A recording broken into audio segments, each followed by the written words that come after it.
Mate. The Gray Zone, a link down below, titled Press for Answers on Syria Cover-Up, OPCW Chief Offers New Lies and Excuses.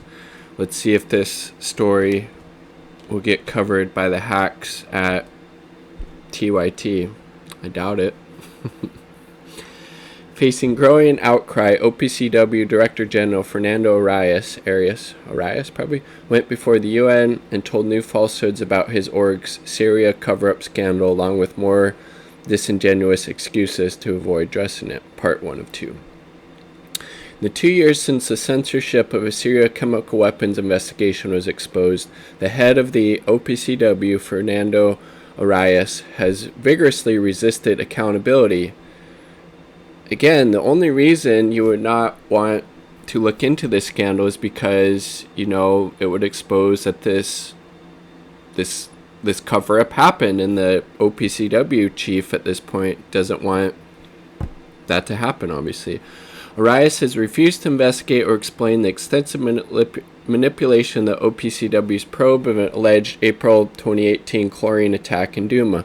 Rather than answer calls to meet the veterans inspectors who protested the deception, Arias has disparaged them. The OPCW Director General, DG, has even reported to feigning ignorance about the scandal. Wow. Recently claiming that, quote, "I don't know why the org's final report on Douma was contested." Jesus Christ. Is he just a mouthpiece for the U.S. empire and war crimes, or what? Facing growing pressure to address the cover-up, most prominently in a statement of concern from 28 notable signatories, including 5 former senior OPCW officials, Arias came before the UN Security Council on June 3rd to answer questions in open session for the first time. In a nod to public outcry, Arias backtracked from a previous statement that the Douma controversy could not be revisited. But while appearing to suggest that the investigation could be reopened, Arias offered more falsehoods about the scandal and new disingenuous excuses to avoid addressing it. This 2-part report summarizes Arias' latest evasions and distortions, which include the following: rejecting proposals for resolving Douma controversy, Arias invoked restrictions that do not appear to exist. Arias falsely claimed that the OPCW Scientific Advisory Board, SAB, has no authority to examine the suppressed Douma evidence.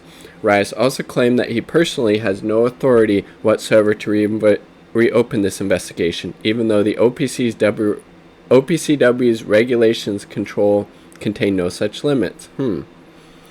So again, just making up all kinds of bullshit and excuses to not look into this hugely scandalous and consequential cover-up.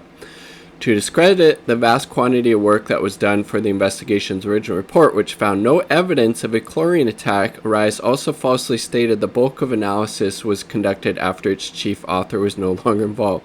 To advance this falsehood, Arias cited a fabricated figure. Arias tacitly retracted a previous false claim that no state has challenged the Douma's report's conclusions. Multiple states have, as far as I know. But instead of acknowledging that prior falsehood, he replaced it with a new one. I mean, at least I think Russia and Syria have. Arias did not answer direct questions about the documented scientific fraud in the Douma probe, and he now plans to address it, and how he plans to address it. The DG ignored a question, that's Arias, from the Russian delegation about why the final report omitted the conclusions of NATO member state toxicologists who ruled out chlorine gas as a cause of death. And for the third time, Arias did not respond to a question asking whether he will agree to meet with the dissenting inspectors. Again, if you have nothing to hide, why would you not meet with these people who are claiming this cover-up, this evidence of no chlorine attack, no chemical weapons attack taking place? Again, he's not acting as an honest actor, is he? A recent BBC podcast interviewed a purported OPCW source who discussed sensitive info and criticized the Douma whistleblowers, as well as the org's first Director General, Jose Bustani. Arias offered an absurd excuse to avoid launching an investigation, stating that he would only probe the breach of confidentiality if the BBC source is... What the fuck? Arias continued to deceptively minimize the role of key dissenting inspector, Dr. Brendan Whelan. Arias downplayed the fact that Whelan was the scientific coordinator and chief author of the team's original report and falsely claimed he was only involved in a limited capacity. I mean, just the bullshit and obfuscation here is just fucking limitless, is it not? Rice also continued to falsely downplay the role of the second known whistleblower, Ian Henderson. Rice's latest distortions about Whelan and Henderson are addressed in the second part of this report. Arias's UN appearance was the latest chapter in a saga that has upended the world's chemical weapons watchdog. Again, what credibility does this organization have right now? None, I think, frankly, because it seems like they're willing to do the bidding of the U.S. empire and have a clear political bent, unfortunately, with this OPCW cover-up. April 2018, the US, UK, and France bombed Syria after accusing its government of committing a chemical attack in Douma. In March 2019, the OPCW released a final report that aligned with the US narrative that Syria was guilty of dropping chlorine gas cylinders on a pair of apartment buildings, even though the actual report, the one that's being censored omitted, said that they were more than likely placed there and not dropped, including one where dozens of dead bodies were filmed. But an extraordinary trove of leaks soon exposed the OPCW had published their whitewash. Internal OPCW docs showed that the inspectors who investigated the Douma incident had found no evidence of a chemical weapons attack. The files also revealed gross inconsistencies in the prevailing narrative that chlorine is the cause of death. These findings, if released, would have reinforced strong indication that extremist insurgents who controlled Douma had staged the incident, just as Syria forces were set to take control. But the Douma evidence was concealed in a multi-stage cover-up. Unknown senior OPCW officials were caught trying to doctor the team's original report to falsely suggest evidence of a chemical attack. A delegation of U.S. officials also visited The Hague, and a highly irregular move tried to convince the team that chlorine gas was used by the Syrian government. Pretty problematic. The bulk of the original team who deployed in Douma was sidelined, replaced by officials who, for the most part, had not even set foot in Syria. The result was a deceptive final report that erased the key findings of the censored original. Although the OPCW leaks first surfaced in May 2019, a whole 2 years ago, Arias did not face direct questions about the controversy until December of last year when he came before the UN Security Council. However, Arias refused to answer in open session and reportedly gave vague, non-substantive answers in private because he's full of bullshit. He's not willing to actually address the real issues here. The fact that this information that no chemical weapons attack occurred is being censored and covered up by the OPCW, the supposed organization tasked with investigating this chemical weapons attack. Arias' decision to return to the UN to answer questions in open session followed growing public pressure led by former UN security official Hans von Sponik, as well as Jose Bustani. Again, he was a former head of the OPCW. OPCW chief's reliance on falsehoods and hollow excuses offered the most stark display yet that his handling of Douma cover-up cannot be defended in good faith completely. OPCW chief falsely claims no authority whatsoever to address Douma. Who the fuck is going to address it then if not the head of the organization? Seems kind of important to address this fucking cover-up as you're the head of this chemical weapons watchdog who is losing all credibility, what little credibility maybe it had left, completely fucking gone at this point. And you don't want to investigate that? Kind of important, you would think. Just weeks before his UN appearance, Arias told European Parliament April 14th that when it comes to the OPC Douma scandal, the matter is closed. What? But when he came before the UN Security Council on June 3rd, Arias changed his tune. Rather than personally closing the door and revisiting the probe, Arias now claimed he does not have the authority to reopen it. Arias did so by citing OPCW rules and restrictions that do not appear to exist. Arias' fallacious excuse came in response to a new proposal to break the impasse. In April, the Berlin Group 21, established by former UN Assistant Secretary General Hans von Sponik, former OPCW Chief Jose Bustani, and Richard Falk, an eminent Princeton law professor, put forward a way to address the dispute over the Douma report.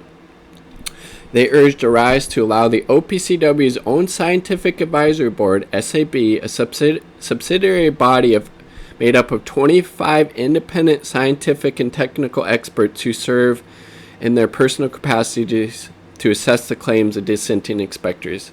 Seems like a pretty fair way to resolve it, right? Their own scientific advisory board, this SAB, made up of 25 independent scientific and technical experts. They would obviously have the knowledge and expertise to wade through this allegation of whether this was a cover-up or not and come to their own, knowledgeable conclusion of said fact. The SAB possesses the necessary scientific and technical expertise, the Berlin Group 21 statement said. We believe that leaving the scientific debate to the scientists, yes, who best understand the issues at hand would provide a more objective and rational approach to begin resolving this unfortunate and highly damaging controversy, yes, that surrounds the OPCW and indirectly endangers global security by eroding confidence in future findings relevant to alleged uses of chemical weapons. Completely. And again, it's very telling that the current head of the OPCW, this Arias character, is not wanting to look into this matter again. The credibility of the OPCW is completely in shambles right now because of this fucking cover-up. Maybe addressing that would help alleviate some current concerns and give some credibility back to this, what is now a completely discredited fucking organization. Jesus. So this is Arias saying his hands are tied by the OPCW's regs. The goal of the SAB is written in the terms of reference is to enable the Director General, him, to render specialized advice in connection with very sophisticated, very complicated matters and issues related to chemicals and chemical weapons, which means the SAB has no role to assess the findings of the FFM. The FFM is entrusted to investigate and activate an investigation and produce a report. In this report, I sign the report. I don't touch it. It goes directly to the policy-making organs, in this case, the Executive Council, which means that SAB has no authority to reassess investigations of the FFM or to assess any opinions that the inspectors produce on a personal basis. So basically saying this scientific advisory board wouldn't be able to engage in what this Berlin Group 21 was saying it would be able to do, which seems like complete bullshit. And restriction, he's invoking a restriction that does not exist. In citing the SAB's terms of reference, TOR, Arias failed to mention that it, along with the Chemical Weapons Convention, explicitly allows for the establishment of a temporary working group of scientific experts, which the SAB is comprised of, to provide recommendation on specific issues exactly as the Berlin Group 21 proposed. Paragraph 9 of the SAB's term of reference states, in consultation with members of the SAB, the Director General may establish, so that's Arias, he's the Director General, the OPCW, may establish temporary work groups of scientific experts to provide recommendations within a specific time frame on specific issues, like this OPCW cover-up, in accordance with Article 8, Paragraph 45 of the Chemical Weapons Convention.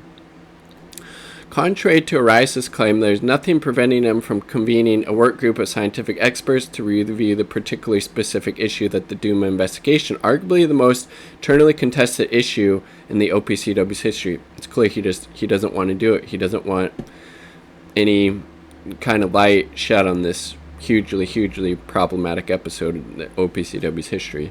Yet Rice is claiming that he is somehow hindered by regulations that in reality explicitly grant him the authority to do exactly what he now claims he cannot. In stating this excuse, Rice also dismissed the work of dissenting inspectors as having been produced on a personal basis and therefore not subject to reevaluation. Yet there is nothing personal about the Brendan Whelan authored original report completed in June 2018 and reviewed and sanctioned by other inspectors, including the team leader. I think that was Henderson, right?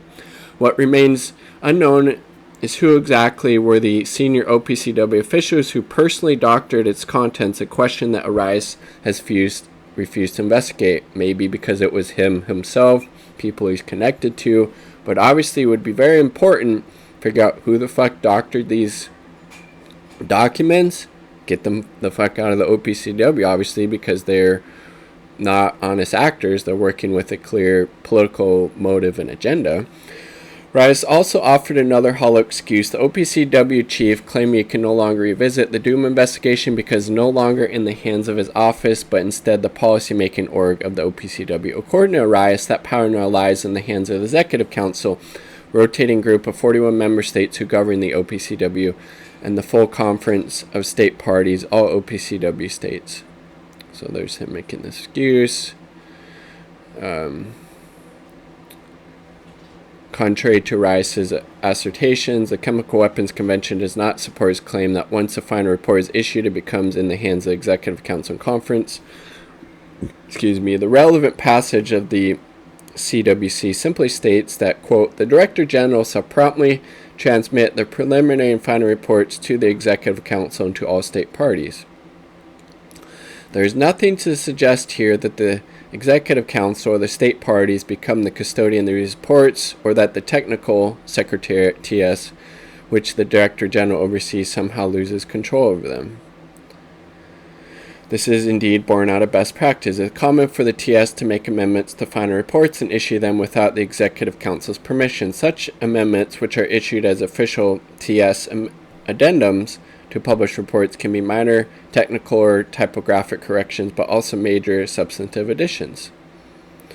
This practice includes a previous OPCW investigation in Syria. After publishing a final report on alleged chemical weapons attacks by insurgents in Syria in December 2015, Syrian authorities invited the OPCW to return in order to collect further evidence that the report claimed was lacking. The FFM team paid a second visit to Syria 1 month later and published an addendum, so could do the same fucking thing in this case for this cover-up. I mean, Jesus Christ.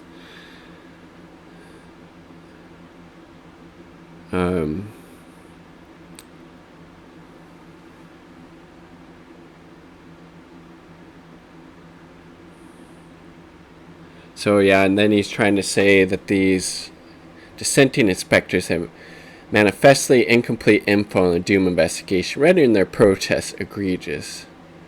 Jesus Christ. So he's saying, yeah, after those people, those, OPCW whistleblowers that were connected to this originally censored report, well, this other information came to light, so they don't actually know about all of that. Saying more than 70 samples were analyzed after the summer of 2018, the last 6 months. It's a demonstrable falsehood. Unless the OPCW somehow failed to report dozens of analyzed samples until now, the claim of 70 samples is a fabricated figure. So just straight up fucking lying, the head of the OPCW, and aiding and abetting this cover-up to continue. It's fucking egregious. It's disgusting. And again, we should probably figure out who and how these people were killed, because it's pretty clear at this point it wasn't from this chlorine gas. It wasn't a gas attack. Jesus.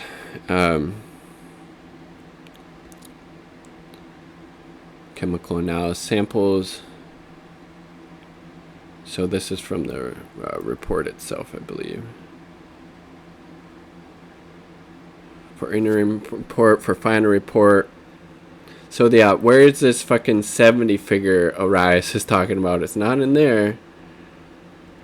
According to the final report, 70% of total of the chemical samples were analyzed in the probe's first month. Just 13 samples were analyzed in the last 7 months. But he is covering up with this 70 figure. And again, this is from Aaron Mate's fucking presentation to the UN back in April.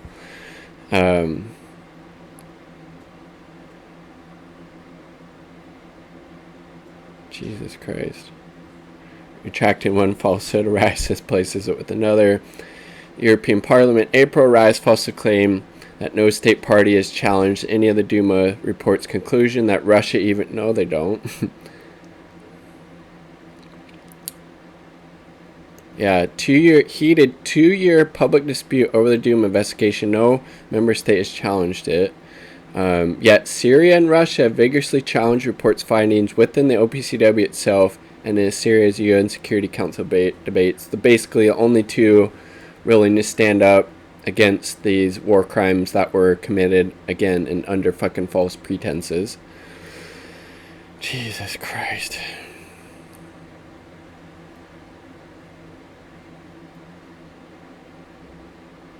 quite the lengthy article.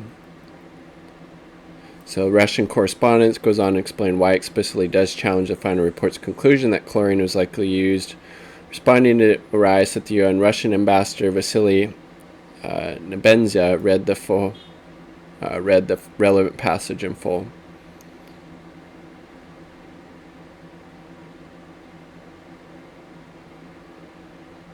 All right.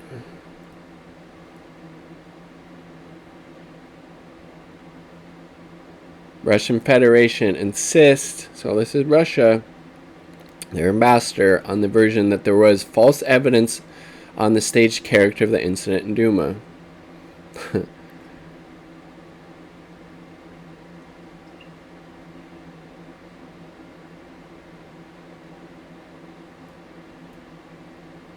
Alright, so there we go, but I didn't read all of it because it would have been an even longer video than it is, but see if the hacks at TYT cover this more bullshit from the OPCW, but trying to again cover up, lie, obfuscate, do anything that they can so people aren't really able to see this cover up for what it is, just a huge, egregious, disgusting part in the OPCW's history that aided in the US, the UK, and France, right? Committing this war crimes, dropping bombs, bombing Syria, killing people indiscriminately for something that actually didn't happen, and completely ignoring the fact of who actually killed these people and how did they die. It's disgusting, but not surprising. Like the video if you like the damn video. Subscribe for more content. Peace. Much love.